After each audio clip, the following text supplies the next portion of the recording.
One Piece Season 3 is looking increasingly likely to happen on Netflix, but the story it will cover means one streaming pitfall must be avoided. When the live-action One Piece adaptation first entered production, expectations were predictably muted due to the long line of failed attempts at translating popular anime and manga franchises into the format. One Piece miraculously bucked that trend, enjoying widespread acclaim from fans and critics alike. As such, anticipation for One Piece Season 2 is that much hotter, with the cautious trepidation that preceded Season 1 replaced by a feverish enthusiasm for more live-action adventures. At the time of writing, One Piece Season 2 is without a release date. Filming is confirmed to have wrapped, and a LEGO collaboration announced a late 2025 release window that Netflix then hastily rescinded. With One Piece Season 1 releasing in August 2023, it seems there will be at least a 2-year gap before the voyage continues. Such long waits are rapidly becoming commonplace for Netflix, and, indeed, streaming more generally, with Stranger Things and Wednesday just 2 prime examples. One Piece Season 3 cannot afford to follow the trend. One Piece Season 2 will lead directly into Season 3's Arabasta saga. One Piece Season 2 sets up something bigger. While the wait for One Piece Season 2 has felt longer than one of Eiichiro Oda's famous flashbacks, Season 1 at least concluded on a definitive note. Inaki Godoy's Monkey D. Luffy successfully defeated Arlong to become the strongest pirate in the East Blue, then sailed toward the Grand Line and the next chapter of his journey to become Pirate King.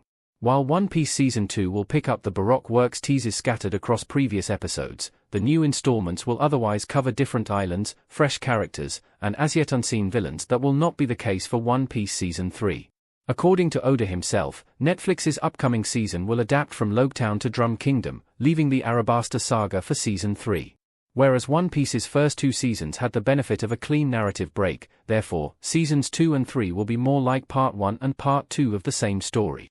The battle against Baroque Works that will dominate One Piece's second season serves as a direct prelude to the fight for Arabasta that will be covered in Season 3, with Joe Manganiello's Crocodile the overarching antagonist throughout. One Piece Season 3 story means it can't take as long as Season 2 to release. Viewers shouldn't have to wait as long for resolution. One Piece live-action cast standing together. While 2 or 3 year gaps between seasons are becoming the norm for major streaming shows, the natural story bridge between One Piece Seasons 2 and 3 means the next wait cannot be as lengthy. One Piece Season 2 won't necessarily end on a cliffhanger per se, though it certainly could, but the finale will still leave major questions unresolved.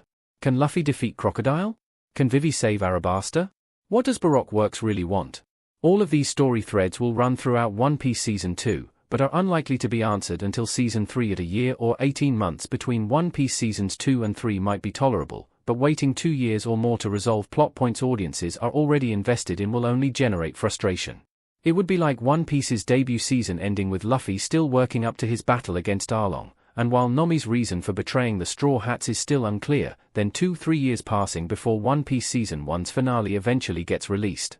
For similar reasons, One Piece Season 2 must also avoid another increasingly common, and equally controversial, streaming issue, the dreaded split releases.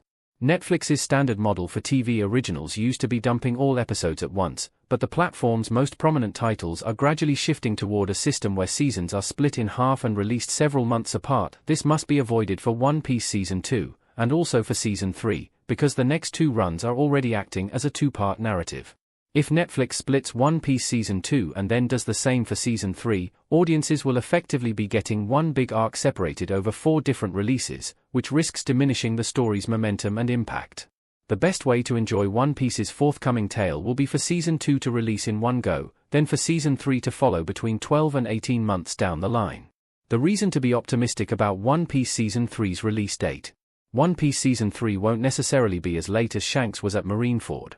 It goes without saying that an effects-heavy production like One Piece, which also incorporates dazzling sets and purpose-built ships in order to authentically recreate Eiichiro Oda's world, takes time to put together. As much as waiting for new episodes can be annoying from a viewer's perspective, a high-quality end product is worth the wait, and Season 1 proved beyond doubt how stunning One Piece can look in live action. Speeding up the conveyor belt at the expense of One Piece's production values is not an effective way to secure the live-action show's future.